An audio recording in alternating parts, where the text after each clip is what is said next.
And so, okay, so as we transition into, I mean, I know y'all probably still gonna be talking about the Will and Jada. I was about to say me and Steve. Me and Steve gonna talk about Lil Steve over here. Me and Lil Steve gonna talk.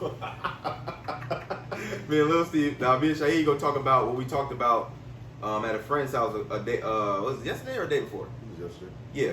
And so I asked him. I said, "Who do you think? What do you think is more important? The person making themselves happy when you're in a relationship? What's more important? Putting yourself first. Putting yourself first, or putting the other person first?" And your response was what? Putting yourself first before anything. Mm-hmm. Definitely, you gotta put yourself first. Because you can't put anybody before you. It's the mics, Ari. Sorry, Ari. It's the mics. What she said? We got an echo. Oh, It's the mics and shit. yeah, it's the mic. Yeah, you gotta put yourself first in any relationship. Like you gotta take care of your mental health, your emotional health, your physical health. I agree 100%. I know Mariah's saying yourself as fuck. I feel you. But I think we can all point to situations in relationships where that wasn't the case. Right. And so it's easy to say that now that we're outside of a relationship, but being in one and you putting yourself first, I think it's tough for everybody.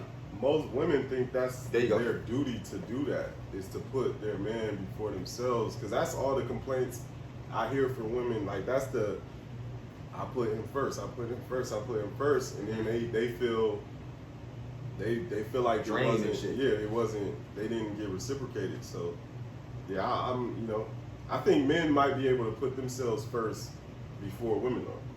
I agree with that. Because women have that maternal nature, that nurturing nature, to where they're used to putting others before themselves. Mm-hmm. When men don't have to do that. I agree.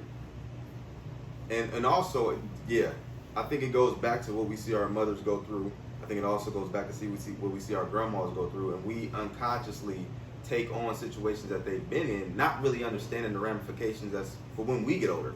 Right? For example, my grandma took care of my step grandpa, and I never seen my step grandpa do nothing for her. Now that doesn't mean he didn't do nothing for her, but I never physically seen him do anything. Whereas I seen my grandma do literally everything.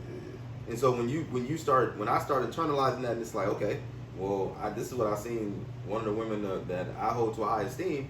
This is when I seen her do for somebody she loved. I need that same thing. When in reality, that's just a selfish way of thinking. Right. And I'm trying to get out of my selfish way of thinking, which I think I'm doing a pretty good job. Right. But I definitely still got some ways to go. Yeah, that's for me. Like I said yesterday, it's I try to prevent people from like doing stuff for me that I don't ask for, because it's just like I told you. Yeah. I had a young lady visit me. Had a young lady come visit me, and she literally just cleaned up my whole place without me asking. The place didn't even need to be cleaned up like that, but she just did it. And some of the things like she did, I was irritated with, because she didn't do it correctly. But it's just like, you can't. If somebody is giving you a nice gesture like that, you gotta just take it. You gotta be appreciative of it. So yeah, I try to prevent people from doing things for me that I don't ask for. And I think that, just to piggyback along with what he said, I think that being able to communicate effectively what you do and don't want, Right. kind of can, I don't want to say stop certain things from happening, but it can put a pause on certain things so that the other person that may be overexerting themselves, or may not even be overexerting themselves, they can kind of get a better understanding as to what you want versus what they think you want. Right. And I think we get caught up in what we think the other person wants versus, like, okay, let me just ask this person what they want versus me trying to like guess and shit. Right. Because I did a very nice gesture, and I'm very proud of myself. I was hanging out with a friend of mine, and I was like, yo, let me just do something that just to show my appreciation. It don't really matter what it was, but I wanted to do something to show my appreciation. But in the midst of me doing it, I got to the place and got really overwhelmed because it just was a lot going on. And so I said, yo, instead of me trying to surprise this woman, let me just ask, because I'm going to get a lot further. And so I did. Yeah,